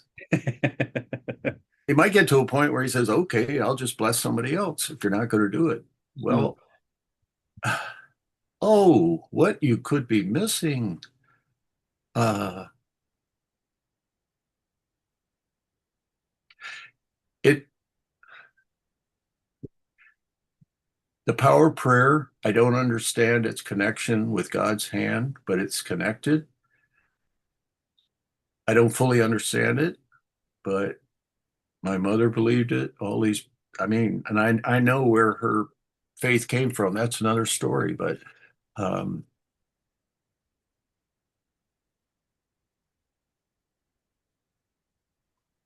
a lot of people say these are coincidences. Well, okay. I had a boss who says, help yourself to the mustard, if you want to believe it, if that's what you want to do, but, but nobody's asking, mm, nobody's believing, nobody's trusting. I say nobody. right. There's so many people that just, looking at their phone here. You ever stop and see the sunrise, enjoy the sunset? Where did all these colors come from? Oh man, where did the child you just had, where did he come from? Oh man.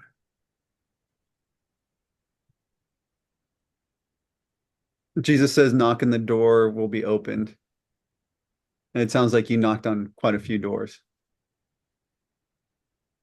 I got my hands shut indoors along the way. Being a person of faith is like the movie. It's good, the bad, the ugly. Okay. Mhm. Things happen. Uh, I went through the valley of shadow of death. Okay. Should a Christian do that? Well, it did. But even in that psalm, your hand was with me, thy rod and thy staff that comfort me. Um,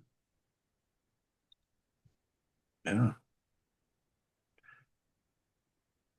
What advice would you give either other veterans or even to our younger generation? What advice would you give them about finding meaning, about finding purpose?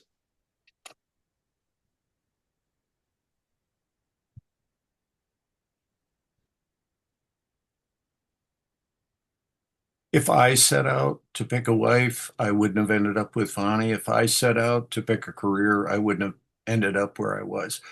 I let God pick. Mm, You say meaning or purpose. Okay. What is his meaning? What is his purpose for you? Um, that's where the blessings and the doors will open because we can't open all those doors. I mean, you can knock on a lot of doors and you write your goals and my objectives. Where do I want to be in 5 years? Where does God want me in 5 years? What does God want with this interview? I don't know. I think he's going to use it. I think he's going to bless it. I don't know. right. I It's his. And so if it heals people, praise God. If people return to their faith, praise God. Or they come to faith, praise God.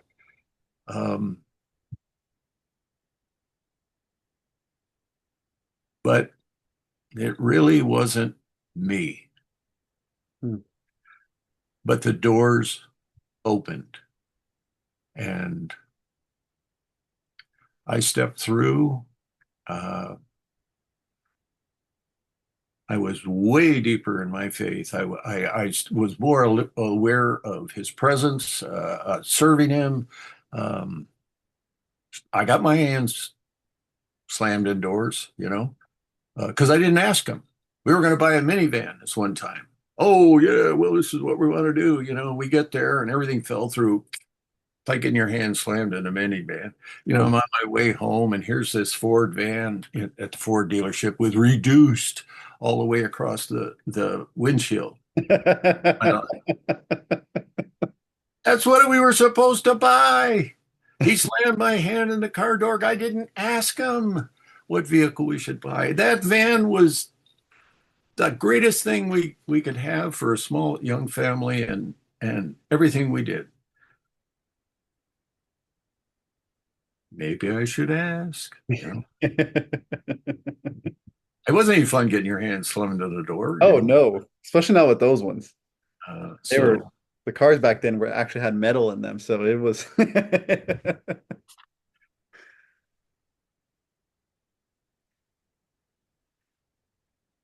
What would you say to a veteran, whether during Vietnam or after Vietnam, Iraq War, Desert Storm, you name it, a veteran who may have lost their faith or feel as if they're losing their faith? What would you say to them? well, you're not going to solve it in one or two sentences. Um,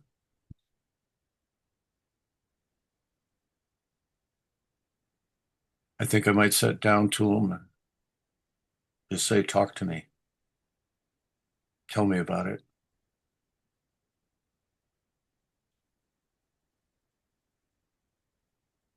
Why is This, that so? this is what God did for me, Hmm.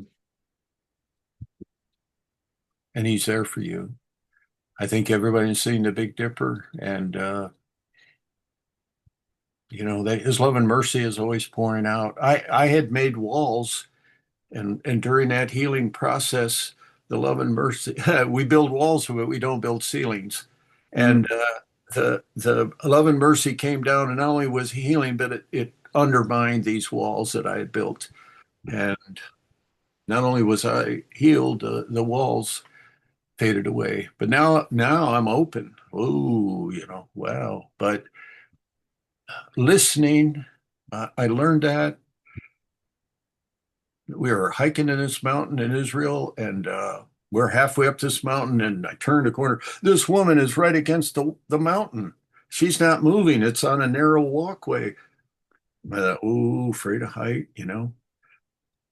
So I don't know what prompted me. I walked up, I put my hand in the small of her back, and she went, oh. I'm not going to. It was an interesting sound, like I'm not going to fall or whatever. So Right. we get to the other side, and rather than give her all the answers, well, you can just overcome it or everything I ever heard about it. The smartest thing I did was tell me about it. I Hmm. don't understand it. Tell me about it. Well, for 10 or 15 minutes, I got the insight of that phobia, Hmm. that trauma. So another veteran, depends what I'm doing. I'll change what I'm doing if he's willing to talk. He or she. That may be one answer. Yeah. Speaking along those lines, you and I have talked privately about this mentorship that you're part of that you do. Um, I don't know if it's more than one person or more than one youth, but tell me a little bit about your mentorship that you do. It's part of Kids Hope. Uh, my wife twisted my arm a couple years ago. That's what good wives do. Um, and so this is my third young man, Okay. and he's in the seventh grade this last year. Usually it goes through grade five, but he wanted to keep going, and the middle school would allow it, and we meet once a week for an hour. And his dad's still in Mexico, and he needs a man in his life. And but he's a great kid. He doesn't have any trouble. Oh, do you want to work on? We do flashcards once in a while, but we talk about real stuff. And we're at the point now where He asked some serious questions. Hmm. Yeah. Oh, one time we meet in the library and here's a book laying there, and I go, the title of it was Things That Never Change. So I picked this book up and I thought, what's in here? And then so he came in. And so I said, hey, Christian, look at this book, Things That Never Change. Tell me something that will never change. And I was thinking of sunrise and a tide and, four seasons. And he didn't even hesitate. He said, the love that my mom and dad have for me. Whoa. I never know what's going to happen, but it's God's has me here. Maybe in time I'll know. I don't know. But when God asks you to do something, I plan in pencil. And Hmm. Plain and pencil. I like that. Hmm. I don't know what it's on his heart and mind. Uh, they're extremely poor. Right. Um, he wasn't going to have a birthday.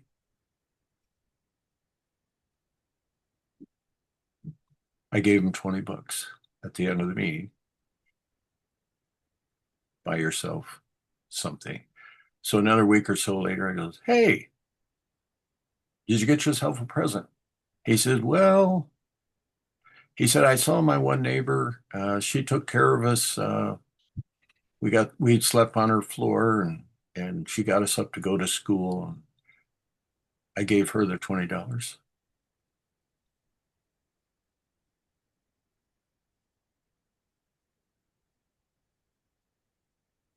What an amazing heart he has.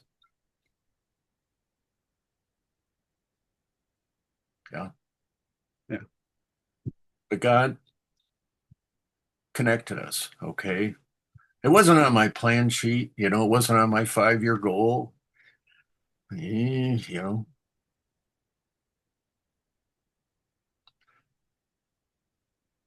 That's really cool. Hmm. As we kind of come to a close to our interview, um, what's something that you think we didn't cover that maybe you'd like to share more about or tell whoever listens?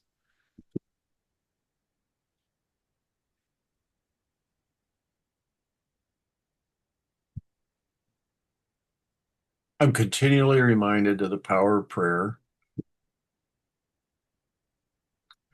I don't know how it works because God has his plan. And if he's planned it, what you asked for, how does that work? But he asks us to pray. Jesus prayed. Well, if he's God, he knows everything. So what is he? Why is he praying? Well, prayer, you just got to believe that it's important. But you're asking, you're not telling. The answer may be yes, no, or not yet. Hmm. So, but the way God answers, boy, some of the times isn't even what you had in your agenda. Okay, God, answer this prayer this way, and make it red, you know. Uh, you can't do that. And sometimes the answer is no, and you got to be okay with that. Right. Um, get your hand slammed in the door. So, um, but the power of prayer,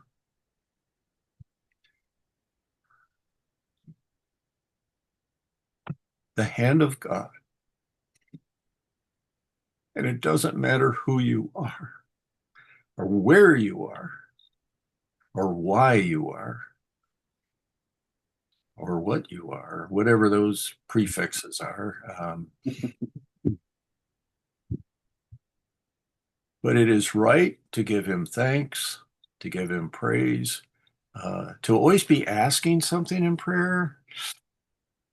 You know, uh, I I heard a guy talking about he was colorblind, and it was his experience with that. And I'm sitting on the deck, and I was so moved that all my life I've seen color, and I never said thank you. Hmm. I looked up at the blue sky and the clouds, the green grass, just the beauty all around me, and I could see all the colors. And it was important in my photography job. Right. And I never thanked him for it. And I did right then. So it's a journey, but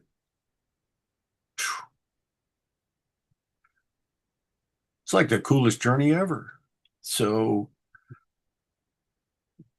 if you let God pick, oh man, He's provided right through my retirement. This is He lets me meet great people like you, and yeah. How would you like your service and your story to be remembered, whether through your family or your community or other projects?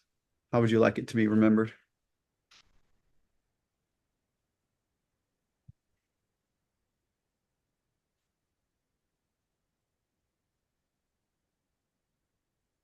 How important is it to pray for your children?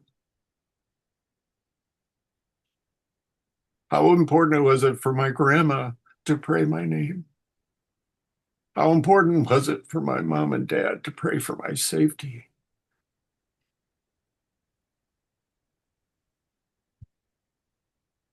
How important is trust? That faith is human being, not human doing. And uh, faith is just not something that's over there on a shelf. And loving your neighbor is so it's really not about me or my story, but it's a journey of faith and other people's influence, their faith, and um, I really pray that people find healing, renew their faith, or find faith. And I really hope that people begin to thank and believe in God. Uh, he's done it, and we just whistle along and wow. So Hmm. the things that are timeless, I suppose, I think that's what's important to remember.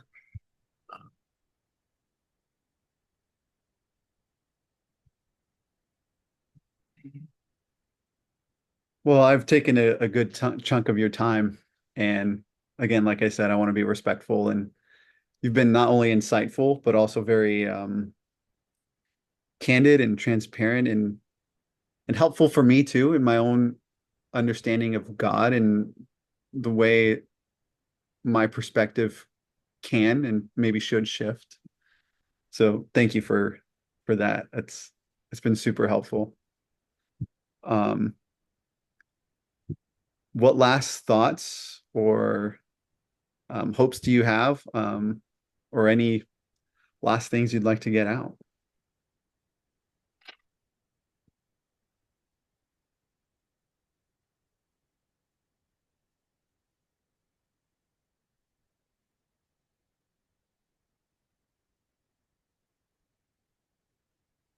I find it hard to believe that I mattered.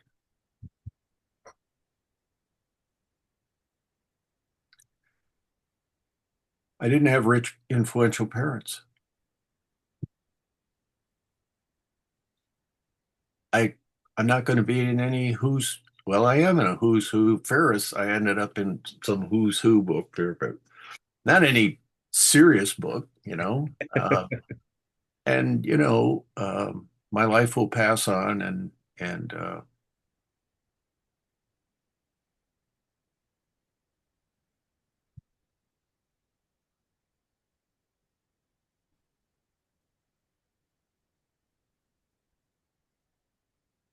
maybe someone will glean something out of this for their life, their future, their children. Um, they might be adrift. Um, they might be like that spacewalk where they're tethered and they don't see a way home.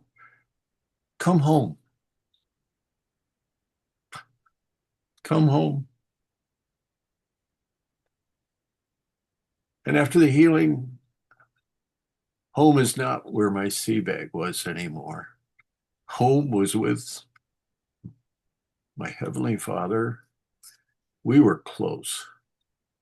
My sea bag went with memorabilia.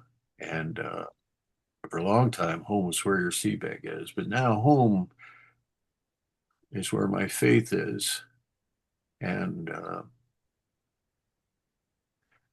that just carries me on into the next life. And I'm looking forward to it.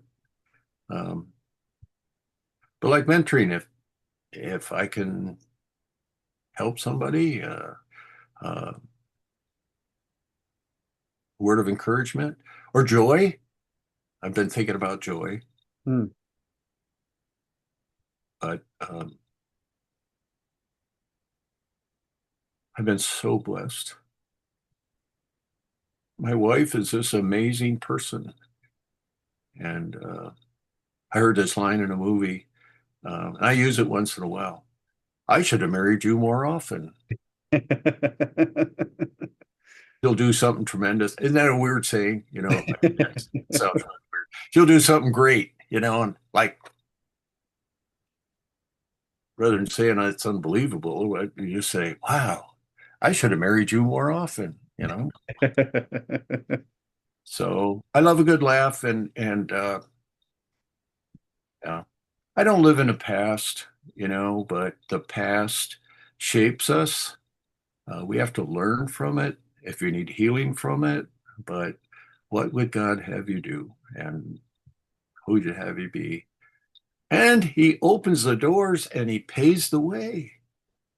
Well, that's cool. So Yeah, of thank you.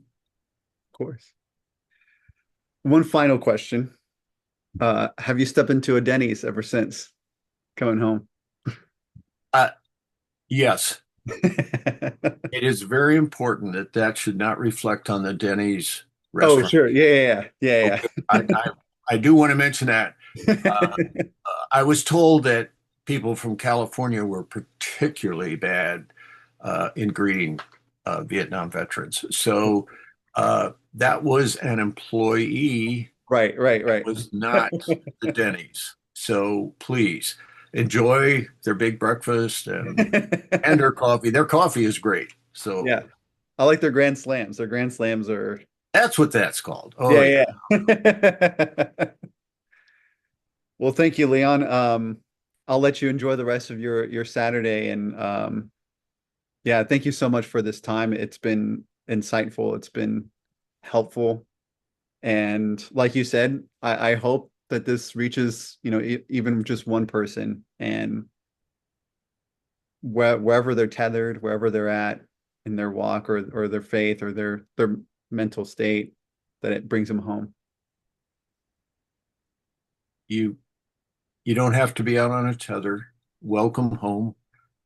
Come back home and join the family, join the group. Um, if you need help, there's lots of good places for help. Um, I don't know if I should put my phone number up here, but I'm no expert. But Sure. maybe just my testimony, a firsthand testimony is worth a lot. A real life experience is worth a lot. So, yes. Well, thank you again. I appreciate this very much. And once this is uploaded and ready to go, I'll send you the link. And if you'd like to share or if you'd like to look it over, it's all free game, so it'll be out there for people to hear your story. Uh, Okay. but yeah, any questions before I let you go or? Any last comments? Do you edit this or does it just, Um, I don't plan to edit it really, other than just the beginning and end, just to shave off, any trial and errors that we were messing with the audio, trying to get that started. But other than that, I don't plan on editing. Just letting it, you know, full length feature film, whatever you want to call it. So, um, no plan to edit. And if you wanted to send this to the VHP for the Library of Congress, sure. it has to go unedited anyways. So, um, yeah, if that's something that you're interested in, just I sent you over the documents Yep. to I'll complete. sign that. Sure. Sure. And then yeah, we'll go from there. Great. Well, thank you for your time and thank you for doing this. And we'll stay in touch for sure. Cool. All right, Leon. Well, I'll let you enjoy the rest of your Saturday, and yeah, we'll keep in touch. Okay. All right. Have a good one.